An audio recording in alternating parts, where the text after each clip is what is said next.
Welcome back to What Arty Noobs with General Disturbance. This is the FV3805. It's the Tier 9 British SPG. This one's located on the north spawn of Ghost Town, and it's under the command of 15JG52 Bayraktar of the Hu clan, and alongside him in the TL7 is Sven Hassel, and in the MX1390 is Beer Fiend. Okay, he's got the improved rammer, gun lane drive and the vents as well, so he's got all the equipment he needs to dominate in this game. He's also got the 7.2 inch howitzer, that's the big one, the 182.9 millimeters in caliber, and it's capable of doing 850 alpha and penetrating 46 millimeters of armor with a 9.5 meter burst radius and 35.47 normally on the reload. He's got 28.56. Okay, with all that said, let's see him do some action. Should be fun actually with his teammates, because already we can see that Beer Fiend is actually headed off to do some spotting on the east side of the map. He's not in the aim yet, but he is in communication with his teammates, so it won't be long.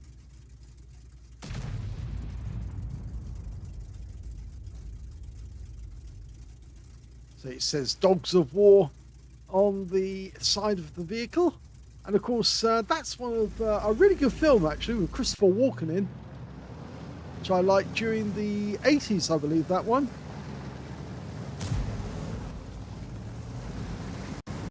Fires around at the IS-7 and he gets a direct hit. We heard the sizzle.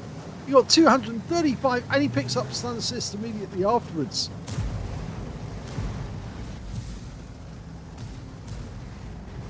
Oh, he's doing the in-out thing.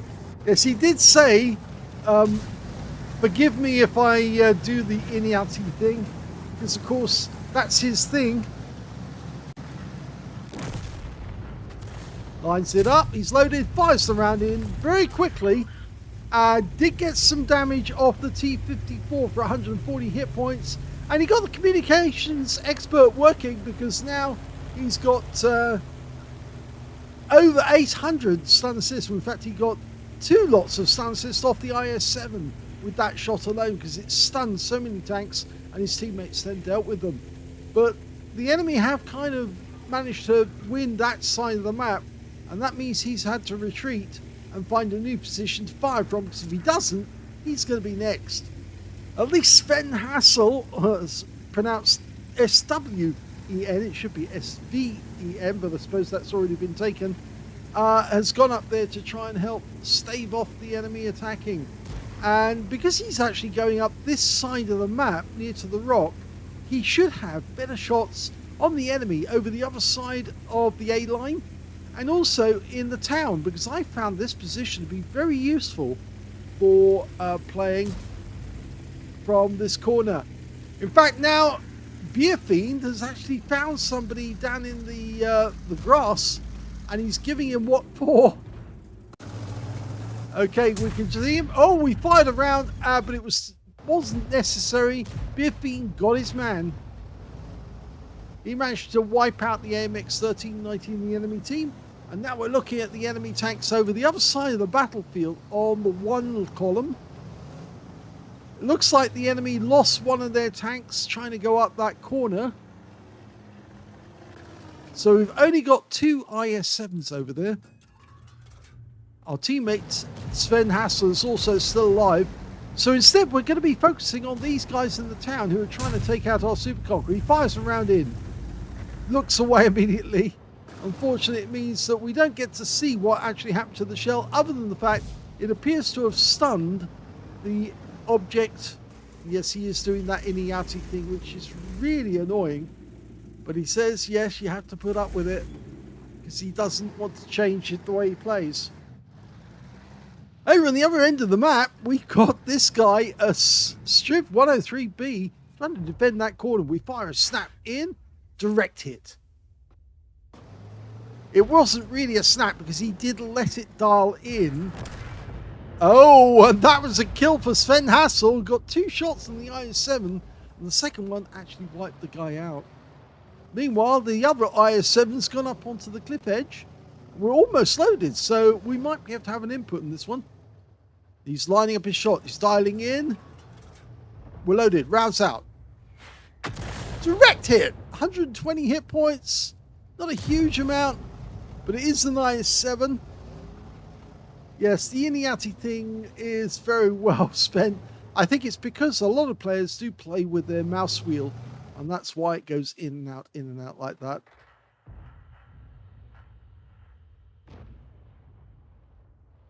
It's just the way they play. We're 2 down on the enemy at the moment, but that IS-7 is still there, so he's firing another round in. And even if that didn't hit him, it more than likely stunned him and very likely splashed him.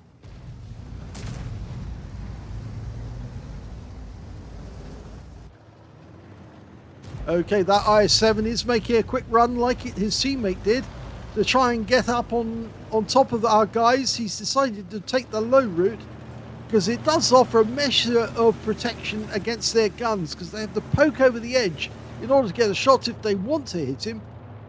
And if they do that, obviously he can hit their lower plate. So he's managed to creep up on us, and now we're going to have a shot at him. Rounds out.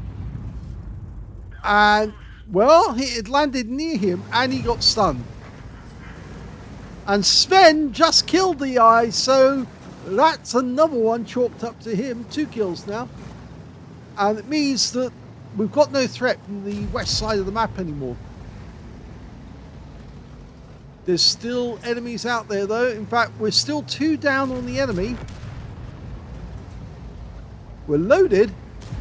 But we're waiting for the targets to come around the corner. Here they come. Rounds out. Direct hit right on the money.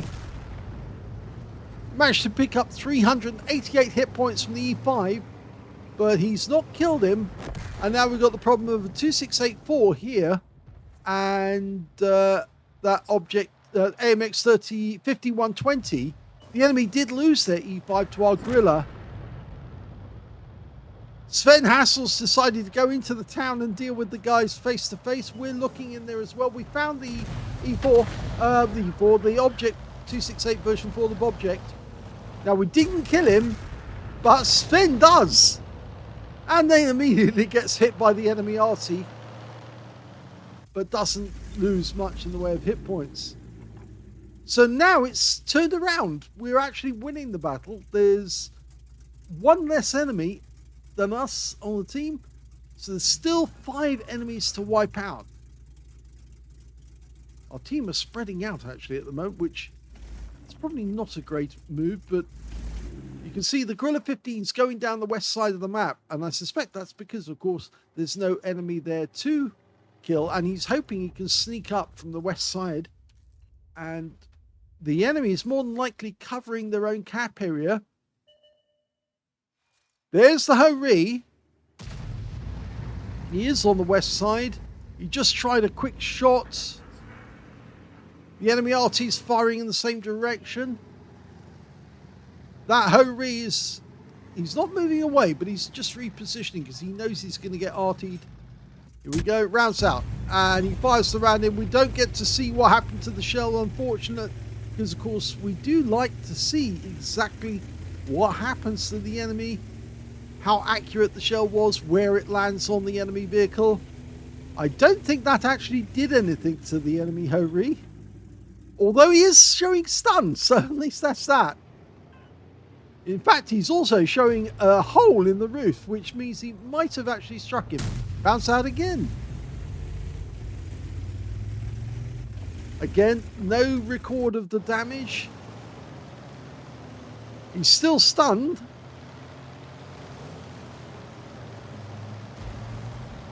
The quick reload is really helping. And the guy is taking damage. He's about to go. There you go.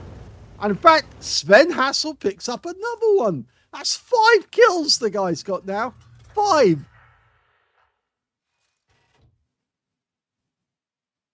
Well, he seems to be winning the game quite nicely, Sven Hassel. But at the moment, there's still 2 enemy out there. A Jagdtiger and an Object 704. And of course, 15JG52 is helping his team as much as he can. Oh, look at that. He actually he did stun both enemy vehicles. So he did put the shell exactly where it would do the worst to the enemy. And yeah, so now we know where both of them are. He can put the shells in there and really upset them. Beer Fiend actually now is going into spot. He's found them. Now we're about to shoot again. Rounds out. He looks away. And he did get damage on both of them and more stun assist. And seeing as these are tank destroyers, when he tracks them, it is going to cause them problems.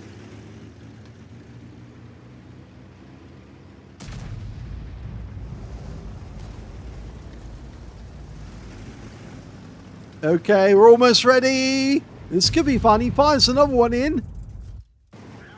And again, he gets damage on both of them. Tracks one of them.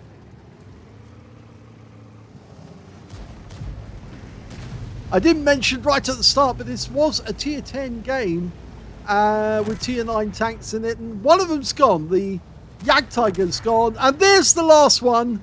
That's the end of the game. They've killed the last one.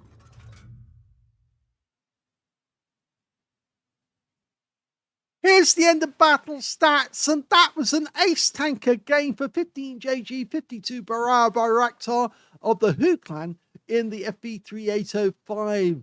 He was also managed to get a bruiser medal for getting at least 5 critical hits. In fact, he got 16 in this game, as well as a Gauze medal for doing more damage, exceeding 8 times the hit points of his own vehicle, and a Confederate as well for hitting more of the enemy than anyone else in his team. At least 6 tanks subsequently killed by other teammates. In fact, he didn't get a single kill in this game, but he certainly touched a lot of the enemy, and that really made it easier for his teammates to get the win. 3,913 was the win rate from that one, which is Super Unicum standard. Let's have a look at the team score and see where he is.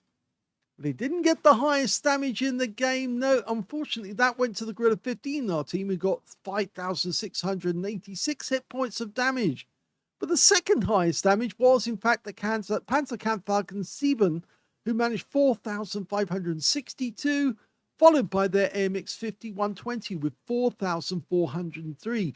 We can see that Barara managed to get 4th in damage, 4,377, so he wasn't far away from the others. When it came to his teammates, we can see if we look down the list, Beer Fiend got 577, but the other player, which of course was the, where is he, the TL, there he is, Sven Hassel, 3,473, and that puts him in 5th place on damage overall. When it came to kills, it was Beer Fiend, yes. Or Sven Hassel, not Beer Fiend. Sven Hassel picked up 5 kills in that game. 4 kills went to the Object 268 version 4. He got 4. And 3 kills went to the Gorilla 15R team. Everyone else, I've got 2 kills, 1 kill. But I'm afraid Barara didn't get any at all. But that actually helped him in the end, because when it came to base XP, look at that, he's right at the top of the table with 1,441. The second highest being the TL7 of Sven Hassel with 1,374. And the third highest went to the T55A, who managed 1,052. And those were the only 3 players who managed to get over 1,000 base. In fact, we can see Beer Fiend here with 810. So it's still a creditable result for him. We look at the detail report, we can see, there we go, 16 shots fired. So a large amount of shots fired. And I think it helped that he actually did pump those rounds out really quickly and select a new target. So he was keeping the barrels hot, as we say. 6 direct hits on the enemy, 2 penetrating shots, and 18 splash. Damage of 4,377 hit points, all of it at more than 300 meters. Now, who did we actually touch in that game? I think it would have been the lighter tanks that he penetrated. He did penetrate the Strib 103B. That was the snapshot that he fired down the other end of the map, and he actually did get a nice 943 penetration on that one, a high roll. Because remember, 850 alpha, so he got 943. Very good, that one. The other one he penetrated wasn't that. It was looking down the list. Was it the Hori? Yes, he actually penetrated the Hori as well with 1,198 hit points. So those shots that he fired, the one that hit the roof, that probably went straight through. Anyway, going back to the detail again, we can see that he actually damaged 9 of the enemy, didn't get any kills, so that's a good score for a Confederate, and 5,846 stun assist off 20 stuns. So people were shooting the tanks he was stunning, and it was having a serious effect, and that's where he got the ace tanker. It's a large amount. In fact, combined damage, you are looking at over 10,000 hit points. That's a lot, a huge amount. So very well played on that score. On a premium count, he actually made 89,648 credits profit. And that's without getting any bonuses for a mission completion. Would you believe it? He also picked up 12,971 experience points, but he did get a mission completion there of 8,648. So what a great game for his team from the Who clan. Yes, to scored the as highly as they did. It was a bit of a pity for Beer Fiend that he didn't get higher, but he was doing his job spotting for the team. We can see that by the fact that he got 2,601 spotting assists in that game. So yeah, he was letting other teammates actually benefit from his work, as well as getting that kill on the enemy AMX 1390 in the end, and a few other shots in as well. But it was Sven who was really going for it by killing as many as he could get his hands on, and certainly was making the TL7 work very nicely for him. Hope you enjoyed that replay. If you did, please give this video a like, and thank you for watching.